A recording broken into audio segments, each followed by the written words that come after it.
કેમ છો બધા? આજે તમને જોઈને કંઈક નવીન લાગશે, પણ આજે હું મારી ઘરની એક સિક્રેટ વસ્તુ બતાવું છું. એકચ્યુઅલી આ મારે વિડીયો શૂટ નહોતો કરવો, પણ હું ઘરે લગભગ 15 દિવસે જ્યારે ઘરે માખણ બનાવીએ ને ત્યારે આ ઘરે માખણ બનાવેલું છે. હવે એનું આ જે વધે ને માખણનું આપણે છાશ કહીએ કે વોટેવર તમે જે કહો એમાંથી આજે હું પનીર બનાવવાની છું. તો મને વિચાર્યું કે ચાલો આજે હું બનાવું છું તો તમારી સાથે આ વિડીયો શેર કરું. તમે આનું શું કરો છો એ મને ચોક્કસ જણાવજો. તો આપણે આ માખણ કાઢી લીધું છે. પછી આ જે વધે ને એમાંથી આપણે પનીર બનાવશું અને એકદમ બજાર જેવા જ પનીર થશે. ટેસ્ટમાં બિલકુલ કંઈ ફેર નથી લાગતો. તો એક વખત આ રીતે જોજો, આ ફેંકતા નહીં અને એમાંથી કેવી રીતે પનીર બને એ આજે તમને શીખડાવીશ. તો આપણે માખણની જે છાશ વધી કે તમે જે પણ કહો એને પહેલાં ગેસ ઉપર મૂકી અને ગેસ ચાલુ કરી દઈશું અને મીડિયમ હીટ ઉપર રાખશું. હવે ઘણી વખત આપણે બજારમાં જે પનીર મળે છે એના વિશે ઘણું બધું સાંભળીએ છીએ કે આપણે નકલી પનીર મળતું હોય છે. કાં પછી આપણે જ્યારે ઘરે બનાવીએ ત્યારે દૂધ ફાડીને પનીર બનાવતા હોય છે. ઘણા વિગન પનીર પણ બનાવતા હોય છે. પણ આજે આપણે વેસ્ટમાંથી બેસ્ટનો ઉપયોગ કરવાના છીએ. ઘણી વખત આમાંથી ઘણા લોકો લોટ બાંધવામાં ઉપયોગ કરતા હોય છે. ઘણા લોકો ઝાડને પાણી જે હોય ને વધેલું એ પાઈ દેતા હોય છે. પણ આજે હું તમારે એમાંથી પનીર બનાવીશ. આરામથી 100 ગ્રામ 150 ગ્રામ જેટલું પનીર નીકળે છે અને બિલકુલ ટેસ્ટમાં ફરક નથી આવતો. પહેલાં આપણે એને ગરમ થોડીક વાર થવા દેશું. હવે એક નાના બાઉલમાં આપણે લીંબુનો રસનો જ્યુસ નીકાળી લેશું. તો અત્યારે હું એક લીંબુનો રસનો જ્યુસ નીકાળું છું. પછી આપણે જરૂર પડશે એટલું નાખશું અને આમાંથી જે બી છે ને એ આપણે સાઈડમાં કાઢી લેશું.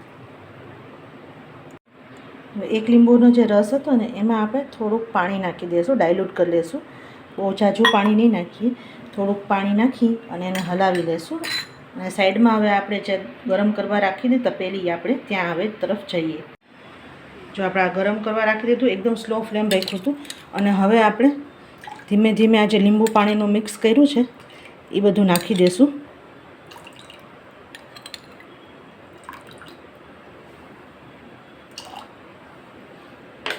અને હલાવી લેશું.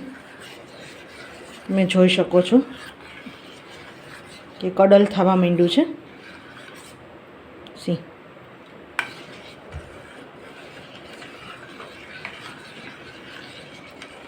જરા કરતા હોય ત્યારે સ્લો ફ્લેમ રાખવાનો બિલકુલ. જો દેખાય છે તમને?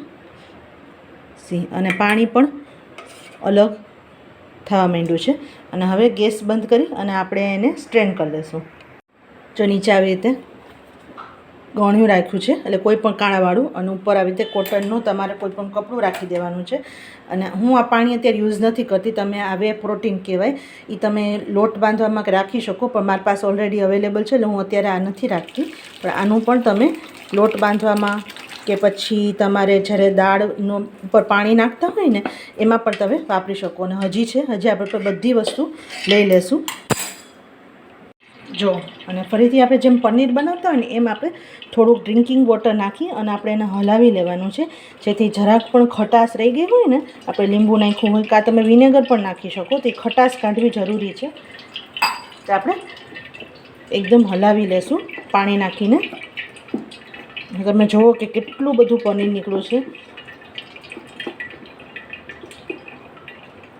અને હવે આપણે સ્ક્વીઝ કરી અને ઉપરથી કોઈ પણ વજનવાળી વસ્તુ આપણે રાખી દઈશું. અને પછી એને જ્યાં સુધી ટોટલી પાણી ન નીતરી જાય ત્યાં સુધી પનીરને જેમ આપણે પનીર કરીએ એમ જ પનીર કરવાનું છે. અને પછી રિઝલ્ટ પણ હું તમને બતાવીશ.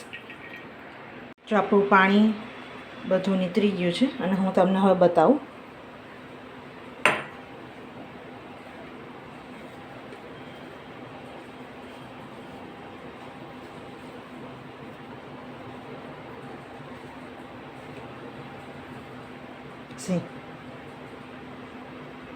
તો આપણે માખણમાંથી જે વધેલી છાશ છે એમાંથી આપણે પનીર બનાવેલું છે.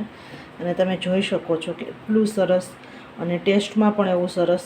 હું આવી રીતે બનાવું એટલે મારે કિડ્સને લંચ બોક્સમાં કંઈ દેવું હોય, પનીર પરોઠા અથવા પનીરની સેન્ડવિચ બનાવીને આપણે દેવી હોય તો તમે દઈ શકો.